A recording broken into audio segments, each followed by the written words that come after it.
Hello guys, welcome back. आज का हमारा टॉपिक है पॉलिनोमियल्स के बारे में, जो कि क्लास 9 एंड 10 में आता ही है। इसके अलावा आपका 7 8 क्लास में भी, स्टैंडर्ड 6 और 7 या 8 में भी आपका पूछा जाता है। मेनली 7 से स्टार्ट है, 7 8 9 10। और इसके अलावा कॉम्पिटिटिव एग्जाम्स जितने भी होते हैं, कंपटीशन लेवल में भी इसका डिमांड है। पॉलिनोमियल्स का क्वेश्चन रहता है, जिसमें बहुत सारे पॉइंट्स में बहुत जन को कंफ्यूजन रहती है। तो इस वीडियो के जरिए हम लोग उस कंफ्यूजन को दूर करेंगे। ठीक है, चलिए लेट्स बिगिन। हम लोग अब बात करने वाले हैं वेरिएबल्स के बारे में। हम लोग बात करने वाले हैं वेरिएबल्स के बारे में। ठीक है, तो वेरिएबल्स क्या होती है? वेरिएबल सिंपली वेरिएबल वर्ड से समझिए कि जो चेंजेबल हो। ठीक है, the value which is changeable, जो चेंज हो सके, वैसा वैल्यू जो चेंज हो सके उसको हम लोग बोलेंगे वेरिएबल। ठीक है, वेरिएबल का सिंपली मीन्स चेंज हो सके। और वेरिएबल्स में आपका क्या आएगा? वेरिएबल्स में आपका जितना भी अल्फाबेट्स है, ये सारे आपके वेरिएबल्स में आएंगे। ठीक है, यहाँ पे डेफिनेशन क्या दिया है? In mathematics a variable is a symbol और लेटर है। आप जानते हैं कि ए से लेकर जेड में कितना लेटर होता है? 26 लेटर्स होते हैं। ठीक है, 26 लेटर। फॉर एग्जाम्पल जैसे कि बोले ट्री, ट्री वर्ड बोले तो इसमें अगर आपसे पूछा जाए कि कितना लेटर है, तो इसमें 4 लेटर्स। क्लियर? सो यहाँ पे क्या है? वेरिएबल क्या है? लेटर से बने होते हैं। तो ये सारे लेटर से, यानी कि ए टू जेड में जितने भी आपका अल्फाबेट्स आए, ये सबसे वेरिएबल्स बनेंगे। जैसे मान लीजिए किसी का वैल्यू एक्स लेते हैं, किसी का वैल्यू वाई लेते हैं। जब हम लोग को पता नहीं रहता है वो वैल्यू, अगर एक कपड़ा खरीदेंगे और उसका एग्जैक्ट वैल्यू नहीं पता है, तो let the value of this cloth be x, x मान लेते हैं, एक्स कंसिडर करते हैं, तो इसको हम लोग बोलेंगे वेरिएबल। यहाँ पे लिखा भी है सच एज एक्स और वाई। यहाँ आप कुछ भी ले सकते हो, ए भी ले सकते हो, बी ले सकते हो। मेनली बहुत जन एक्स और वाई ज़्यादा यूज़ करता है, लेकिन ये कोई कंपलसरी नहीं है, आप यहाँ पे कुछ भी ले सकते हो।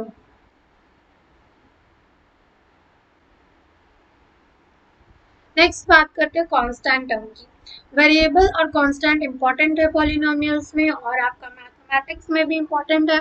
कांस्टेंट क्या होता है? वेरिएबल का मतलब चेंज, वो वैल्यू जो चेंज हो सके। तो कांस्टेंट का मतलब आप सिंपली समझ लो कि जो वैल्यू फिक्स्ड है, fixed value is known as constant.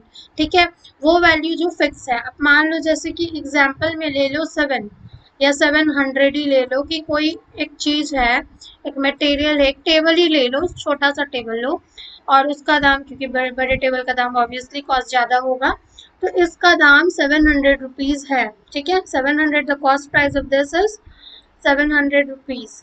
अब ये 700 रुपीज़ है, तो ये 700 क्या हो गया? कांस्टेंट टर्म हो गया। लेकिन अगर यहाँ पे हम ले लेते एक्स, एक्स ले लेते वैल्यू, क्योंकि हमको मालूम नहीं है, तो ये हो जाता है वेरिएबल। जब वैल्यू मालूम ना हो, या उस वैल्यू की जगह पे हम किसी को ऐसे ही पुट करें, बताना नहीं चाह रहे कि वैल्यू क्या है, ठीक है, तो उसको कांस्टेंट टर्म कब बोलेंगे? जब वो वैल्यू खुद दिया हो, और जब उस वैल्यू की जगह पे कुछ आए तो उसको वेरिएबल बोलेंगे, वरना इसको कांस्टेंट बोलेंगे। As per the definition, a constant term is a term in an algebraic expression that has value that is constant or cannot change। वैसा वैल्यू जो फिक्स्ड है, चेंज नहीं कर सकते हैं, because it does not contain any modifiable variables। For example, in the quadratic polynomial, the constant term is 3 is the constant term। तो यहाँ पे क्या है? जैसे एग्जाम्पल आप 3 लिए हैं, यहाँ सिंपली अगर आप देखो as compare to variables, variables में मैंने क्या बताया था? वेरिएबल्स में मैंने बताया था कि अल्फाबेट्स आ रहे हैं। ठीक है, तो कांस्टेंट टर्म में आपका क्या आ जाएगा? कांस्टेंट टर्म में आपका आ जाएगा जितने भी नंबर्स है। ठीक है, जितने भी नंबर्स है वो आपका क्या आ जाएगा? कांस्टेंट टर्म में आ जाएगा। जितने भी नंबर्स है वो आपके कांस्टेंट टर्म में आ जाएंगे। नेक्स्ट, होप सो आपको क्लियर हो रहा होगा वेरिएबल और कांस्टेंट क्या है। पॉलिनोमियल्स, अब पॉलिनोमियल के बारे में बात करते हैं कि पॉलिनोमियल है क्या। चलिए, पॉलिनोमियल क्या है? A polynomial is an expression consisting of variables also determined and coefficient that involve। अब देखिए पॉलिनोमियल है क्या। पॉलिनोमियल्स, तो पॉलिनोमियल्स की बात करें हम लोग। अब पॉलिनोमियल क्या है, देखिए जो चीज आपका a² plus bx plus c के फॉर्म में रहे उसको पॉलिनोमियल बोलेंगे, ठीक है। अब कैसे क्या बोलेंगे ये हम लोग देखेंगे। देखिए सबसे पहले यहाँ पे 3 टर्म आपको दिख रहे हैं, ये 3 चीज, ठीक है। जो सिंगल अलोन है, मान लीजिए यहाँ a b और c जो है ये कांस्टेंट टर्म है, ठीक है। और यहाँ जो x² है ये वाले में जो बताई हूँ, और यहाँ x है ये क्या है, वेरिएबल है। अभी मैंने कांस्टेंट और वेरिएबल बताया। कांस्टेंट मतलब जो फिक्स है, या नंबर्स हो सकते हैं, और वेरिएबल जो कि चेंजेबल है। तो ये सारे फिक्स्ड है और इस टाइप से अरेंज किए हो इनको पॉलिनोमियल बोलेंगे। अब वो कैसे, अभी हम लोग और समझेंगे इसको। उससे पहले आप यहाँ अलजेब्रिक एक्सप्रेशन समझिए ताकि आपको पॉलिनोमियल क्लियर हो। देखिए अलजेब्रिक एक्सप्रेशन में simply plus, addition, minus, subtraction, into, multiplication और डिवाइड का यूज होता है, ठीक है। ये सारे का यूज करके हम लोग अलजेब्रिक एक्सप्रेशन बनाते हैं। An algebraic expression in mathematics is an expression which is made up of variable and constant. Variable और constant अभी हम लोग पढ़े। Along with algebraic expression, addition, subtraction, etc. expressions are made up of terms. अब यहाँ देखिए कहने का मतलब क्या है। मान लीजिए आपको हम ऐसे लिख के दिए 3x + 7। अब आप मुझे बताओ कि क्या है ये कैसा है, क्या है। यही है अलजेब्रिक एक्सप्रेशन, ठीक है। अब आप बोलोगे मैं तो न्यू हूँ, मैं कैसे बताऊँ, आप बताओ। तो देखो मैं ही बता रही हूँ कि ये है अलजेब्रिक एक्सप्रेशन। अब इसको कैसे बोलेंगे, वेरिएबल और कांस्टेंट होना चाहिए, उसके साथ एडिशन, मल्टीप्लिकेशन, सब्ट्रैक्शन और डिवाइड होना चाहिए। सारा नहीं होना चाहिए, कुछ कोई भी यूज होना चाहिए। अब यहाँ पे एडिशन है, ये वेरिएबल है और ये क्या है, कांस्टेंट टर्म दिख रहे हैं। तो ये क्या है, अलजेब्रिक एक्सप्रेशन है। और इसी अलजेब्रिक एक्सप्रेशन का यूज पॉलिनोमियल्स में होता है। जैसे एक एग्जांपल देखो बच्चे लोग कि आप ले लो 5x² ही ले लो प्लस 2। ये एक अलजेब्रिक एक्सप्रेशन है, ठीक है। इसमें वेरिएबल कांस्टेंट भी है, प्लस माइनस इंटू डिवाइड भी है। तो ये एक अलजेब्रिक एक्सप्रेशन है जो कि आपका एज पर द डेफिनेशन यही बोला गया है। तो अब आपके पॉलिनोमियल की बात करती हूँ कि पॉलिनोमियल है क्या। मैंने अभी बताया जो ax² plus bx plus c के फॉर्म में हो वो होगा पॉलिनोमियल। तो क्या ये माइनस में नहीं हो सकता, ऑब्वियसली हो सकता है। क्या इसमें इंटू नहीं है, यहाँ आपको इंटू दिख रहा है। क्या ये डिवाइड के फॉर्म में नहीं हो सकता, तो यहाँ पे a का वैल्यू अगर आप 1/2x² लो, a का वैल्यू ले लो, ए क्या है आपका कांस्टेंट टर्म है। यहाँ पे ए, बी और सी आपका कांस्टेंट टर्म है। तो इसके जगह कुछ ले लो, बी का वैल्यू मान लो आप 3 ले लो।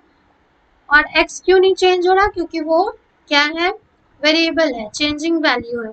और सी का वैल्यू मान लो 1 ले लो। तो ये एक पॉलिनोमियल बन गया, ठीक है। इसी तरह इस फॉर्म में आप रख के करोगे, बनाओगे, तब आपको समझ आएगा। इसमें आपको और पढ़ना है, डिग्री पढ़ना है, कोफिशिएंट पढ़ना है, जो कि आगे हम लोग पढ़ रहे हैं, ठीक है। तो कोई भी पॉलिनोमियल जो ax² plus bx plus c के फॉर्म में हो which is equal to 0 is called a polynomial, ठीक है। पॉलिनोमियल का मतलब होता है मेनी फॉर्म्स। यहाँ पे जो पॉलिनोमियल है इसका मतलब होता है बच्चे लोग मेनी फॉर्म्स, ठीक है। तो मेनी फॉर्म्स जो बहुत सारे फॉर्म्स में हो, तो मेनी फॉर्म्स। तो याद रखना पॉलीवर्ड जहाँ आया, पॉलीवर्ड का मतलब ये होता है मेनी, ठीक है। पॉलीवर्ड का मतलब क्या होता है, मेनी। तो मेनी फॉर्म्स। एग्जाम्पल में आप ठीक इसी इक्वेशन को इस तरीके से जो मैंने बताया x² वाला यहाँ पे कंसिडर किया है। क्या है, x² माइनस 4x प्लस 7। देखो x² माइनस 4x प्लस 7।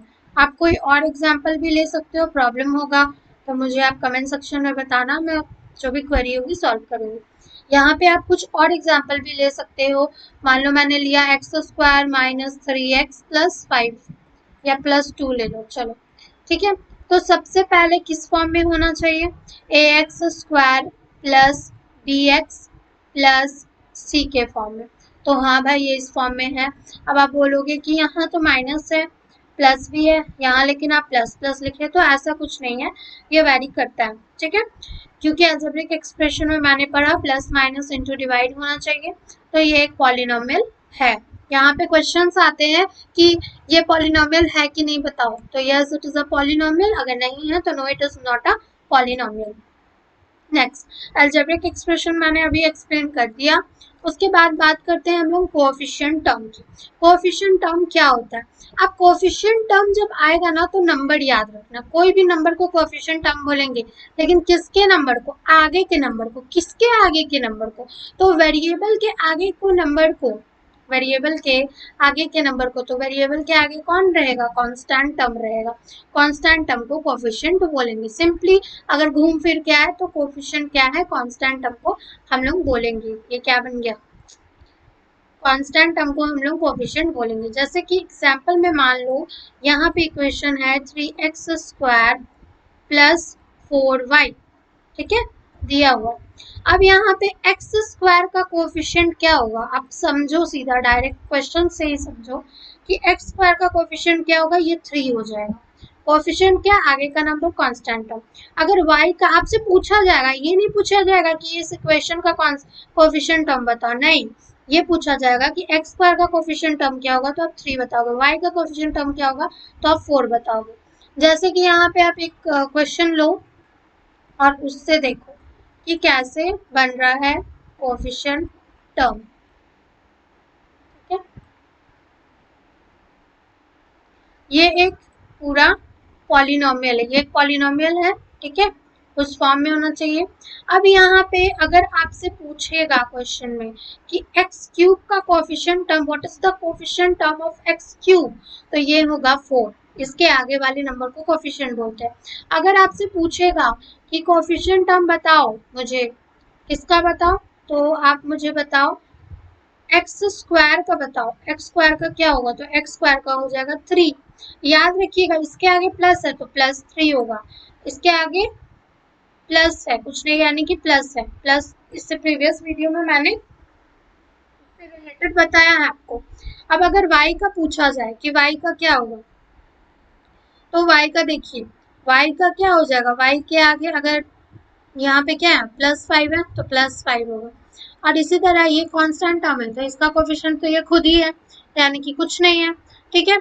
तो ऐसे करके आएगा। अगर क्वेश्चन में -5y रहता तो यहाँ क्या लिखते, -5y लिखते y का कोएफिशिएंट। तो ऐसे हर का कोएफिशिएंट पूछता है। अगर मान लीजिए पूरा क्वेश्चन में आपसे x² का ही कोएफिशिएंट पूछा, x² का यहाँ पे कोएफिशिएंट पूछा, तो आप सिर्फ x² का ही बताना, ठीक है। नेक्स्ट डिग्री का बात करते हैं। डिग्री क्या है, डिग्री याद रखिएगा, जो सबसे ज्यादा पावर आप पढ़े होगे, नहीं भी पढ़े हो तो मैं अपकमिंग वीडियो में पढ़ा दूंगी इसे। तो एक्सपोनेंट जिसको बोलते हैं, पावर का मतलब एक्सपोनेंट। जैसे कि यहाँ पे आप क्वेश्चन में देखो, मैं बता रही हूँ, यहाँ x⁻³ यानी कि x³ जिसको बोलते हैं x⁻³ है, तो इसका पावर कितना x का 3 है। तो डिग्री क्या होता है, हाईएस्ट पावर, ठीक है, हाईएस्ट पावर को क्या बोलते हैं, डिग्री बोलते हैं। Highest power is known as degree. Degree of a polynomial is the highest of the degree polynomial. अब मोनोमियल्स डायनोमियल्स ये आगे हम लोग पढ़ रहे हैं। तो जैसे कि एग्जाम्पल में ले लीजिए, ये क्वेश्चन है, ये आपका क्वेश्चन दिया हुआ है। अब बोला गया कि इसमें बताओ डिग्री कितना है, तो इसका डिग्री 2 है। जिसका हाईएस्ट पावर है यानी कि x का पावर 2, यानी कि कहने का मतलब क्या है कि x इंटू एक्स है, x 2 बार आया है, तो यानी कि नंबर ऑफ ऑकरेंस जिसका ज्यादा होगा उसको हम लोग डिग्री बोलेंगे, ठीक है, उसको क्या बोलेंगे, डिग्री। जैसे कि यहाँ देखिए 3x द पावर 3 दे दिए प्लस 4x द पावर 4 दे दिए प्लस 5x दे दिए। अब इसमें बोलोगे कि क्या होगा, तो पहले ये अरेंज होगा एक पॉलिनोमियल के फॉर्म में, जिसका पावर ज्यादा है, जिसका अमाउंट ज्यादा है वो पहले आएगा और जिसका अमाउंट कम है वो बाद में आएगा। ठीक है, अरेंज करेंगे। उसके बाद अब इसमें हमको डिग्री बताना है, तो हियर हाईएस्ट डिग्री इज 4। इसका डिग्री डायरेक्ट आपको बताना है कि डिग्री क्या होगा, तो 4 होगा डिग्री। ठीक है, इस वाले टर्म का। अगर इसमें क्वेश्चन में पूछे कोएफिशिएंट क्या होगा बाबू लोग बताइए, तो कोएफिशिएंट क्या हो जाएगा, ये जो 4 है आगे का टर्म इसको बोलेंगे कोएफिशिएंट। अगर इसका डिग्री बोले तो 3 है और इसका कोएफिशिएंट क्या होगा, वो भी हो जाएगा 3। अगर इसका कोएफिशिएंट बोला जाए तो 5 और डिग्री कुछ नहीं है यानी कि 1। ठीक है, next zero polynomial. Zero polynomial, zero से पता चल रहा है शून्य। ठीक है, द कांस्टेंट पॉलिनोमियल, कांस्टेंट का मतलब अभी बताया तो मैंने, कांस्टेंट का मतलब फिक्स होता है। whose coefficient are all equal to 0, जिसका कोएफिशिएंट जो है, ठीक है, वो क्या होगा, वो होगा 0। वो यानी कि कुछ नहीं, जिसका कोएफिशिएंट क्या होगा, 0 होगा, उसको बोलेंगे जीरो पॉलिनोमियल। अब पॉलिनोमियल को हम लोग ऐसे लिखते हैं p ऑफ x, और इसको पढ़ते भी p ऑफ, इसको ऑफ पढ़ते हैं ब्रैकेट को, x is equal to 0, that is known as a zero polynomial. Hope so आप लोगों को क्लियर हो रहा होगा। Next monomial. मोनोमियल क्या है, मोनो वर्ड का मतलब होता है 1। मोनो वर्ड का मतलब होता है 1। यहाँ डेफिनेशन में भी दिया होगा दैट कंटेन्स वन टर्म, जिसके पास एक टर्म हो, जैसे कि यहाँ दिया है। अब यहाँ पे टर्म्स कितने हैं, एक टर्म है। ठीक है, आपके यहाँ पे एक्सप्रेशन का बात किया है, एक्सप्रेशन यानी कि प्लस माइनस इंटू डिवाइड, तो यहाँ पे वैसा कुछ दिख रहा नहीं, सिंपली ये वाले एग्जाम्पल को लिया गया है कि एग्जाम्पल आप मान लीजिए 4x ही लिए, तो यहाँ सिंगल टर्म आपको दिख रहा है, तो ये मोनोमियल है। मोनो का मीन्स 1। अब बात करते हैं बाइनोमियल की। बाइनोमियल क्या है, बायो का मतलब हो जाता है, अब वो वाला बायो नहीं, बायोलॉजी वाला बाइनो, बाइनोमियल इसका मीन्स है 2, जिसका 2 आउटकम्स होगा। जैसे कि एग्जांपल में आप ले लो x प्लस वाई, ये एक्सप्रेशन में क्या है, y दिख रहा है, एक टर्म ये, दूसरा टर्म ये, तो 2। अगर आप ले लो 3x प्लस 5, ठीक है, तो यहाँ पे क्या देख रहे हो, ये एक टर्म है और ये एक कांस्टेंट टर्म है और ये एक एक्सप्रेशन भी मिल रहा है, तो 2 टर्म आपका हो रहा है, तो ये बाइनोमियल है। फिर ट्राइनोमियल का बात कर रहे हैं तो उसी तरीके से होगा। ट्राइनोमियल में क्या हो जाएगा, 3 हो जाएगा, 3 टर्म्स हो जाएगा। जैसे कि यहाँ पे देख रहे हो आप, इसके जगह आप अपना एक एग्जांपल भी ले सकते हो, क्या होगा, 3x प्लस 7y प्लस 2, ठीक है, या फिर आप ले लो 3x plus 8y plus plus 3z। ठीक है, यहाँ पे क्या बोल रहा है, algebraic expression that has 3 non zero terms, ये उसको क्या बोलेंगे, ट्राइनोमियल बोलेंगे। इसमें 3 टर्म आएंगे। जैसे एग्जांपल में आप ले सकते हो कि मोनोमियल में मान लो यहाँ पे मैं x कंसिडर कर रही हूँ, बाइनोमियल में 2 टर्म x y कंसिडर कर रही हूँ और ट्राइनोमियल में x y z कंसिडर कर रही हूँ, लेकिन यहाँ एक गड़बड़ी होगा, ऐसे बोलोगे तो ये रॉन्ग है।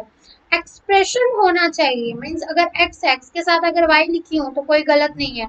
ये मोनोमियल में एक्सप्रेशन में क्या, जैसे कि डिस्टिंग्विश होना चाहिए, प्लस से माइनस से ऐसे करके। ठीक है, अब बात करते हैं ट्राइनोमियल भी क्लियर हो गया। अब आते हैं रिमाइंडर थ्योरम पे।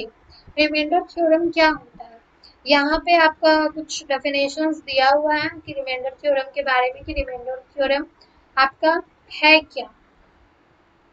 ठीक है, रिमाइंडर थ्योरम इंपॉर्टेंट है, बहुत जन को समझ नहीं भी आती है, बहुत जन को आती भी है। अब remainder theorem, if a polynomial px is divided into binomial this and remainder, simply आप देखो,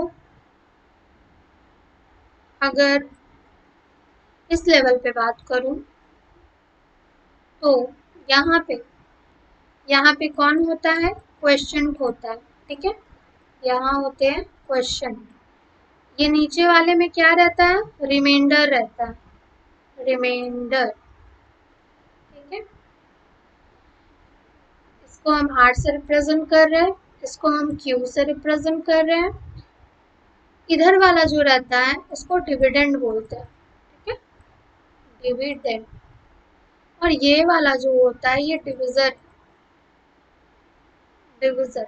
इसको मान लीजिए हम कैपिटल डी से रिप्रेजेंट किए और इसको स्मॉल डी से। ठीक है, अब यहाँ एक फॉर्मूला बनता है, इससे क्या बनता है, कैपिटल डी मान लीजिए, dividend is equal to divisor जो कि ये है इनटू क्वेश्चन प्लस रिमाइंडर, ये फॉर्मूला बनता है, ठीक है। और इसी से आपका सारा चलता है। रिमाइंडर थ्योरम में यहाँ पे आप देखोगे x का वैल्यू 2 लेके किया है, ठीक है। x का वैल्यू 2 है, ये एक इक्वेशन यहाँ दिया हुआ है और इसमें x का वैल्यू 2 है। अब यहाँ x माइनस 2 इक्वल्स 2 कंसिडर करना है, 0 है, ठीक है। तो अगर x यहीं रहेगा और ये नेगेटिव साइन इक्वल टू के उधर जाएगा तो ये क्या में बदलेगा, पॉजिटिव में बदलेगा। नेगेटिव अगर इक्वल टू के उधर जाएगा तो पॉजिटिव में बदलेगा, तो x का वैल्यू 2 हो गया।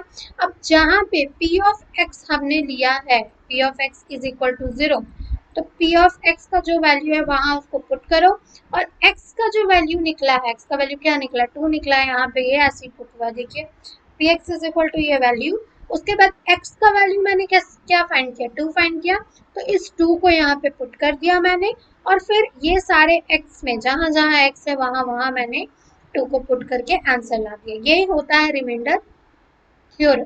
और ये जो है ये डिवीजन वाला है नॉर्मल सा। एक क्वेश्चन करके दिखाती हूँ, देखिए मान लीजिए px का वैल्यू दिया हुआ है 3x स्क्वायर प्लस 5, ठीक है, कॉमा और x माइनस 5 दिया है, ठीक है, एक पॉलिनोमियल है और यहाँ पे ऐसे करके क्वेश्चन आपका दिया कि इसको फाइंड आउट करो। ये वाले में देखिए यहाँ पे जैसे दिया हुआ था फाइंडिंग p ऑफ 2 दिया है और हम लोग को क्या फाइंड करना है, p ऑफ 5 फाइंड करना है। तो कैसे होगा, हम लोग सिंपली उसी पैटर्न में फॉलो करते हुए बनाएंगे। क्या करेंगे, x माइनस 5 इक्वल्स टू 0, ठीक है, तो x इज इक्वल टू इधर आएगा तो होगा 5, तो p of x is equal to 3x square plus 5। अब p ऑफ x के जगह पे क्या आएगा, 5 आएगा, ठीक है, तो 3 कुछ नहीं यानी कि इंटू है, x स्क्वायर है यानी कि 5 का होल स्क्वायर प्लस 5, ठीक है, तो क्या हो रहा है 3 इंटू 5 का स्क्वायर कितना होगा, 25 होगा प्लस 5, यहाँ पे बना दे रही हूँ, कितना होगा 3 इंटू 25 कीजिए, 25 इंटू 3 75, 75 में आप प्लस कर दीजिए 5 को, तो आपका क्या निकल गया 80 एंड दैट्स योर आंसर, ठीक है। ये होता है पॉलिनोमियल। यहाँ पे भी ऐसे ही आंसर दिया हुआ है, नेगेटिव में दिया है यहाँ पे ये वाला, तो आप लोगों को क्लियर हो रहा होगा। Next factor theorem, factor theorem का बात करते हैं। x minus a is a factor of f of a is equal to 0। कह रहा है कि x, अभी मैंने ये चीज एक्सप्लेन किया है वैसे, इक्वल्स टू 0, ये एक फैक्टर है, ठीक है। तो हमको बताना है कि f of a is equal to 0 होगा, ठीक है। अगर मान लीजिए ये वाला पार्ट नहीं भी दिया है तो आप करोगे क्योंकि ये इक्वल्स टू 0 है, तो x minus a equals to 0, तो x इज इक्वल टू क्या आएगा, a आएगा, ठीक है, तो x का वैल्यू a आ गया। अब इसको इसमें पुट कर देंगे और ये बराबर होगा 0 के, और यही है आपका फैक्टर थ्योरम। होप सो आप लोगों को क्लियर हो रहा होगा। जैसे कि मान लीजिए f of y equals to 0 दिए और x, यहाँ y होगा y माइनस 3 इक्वल्स टू,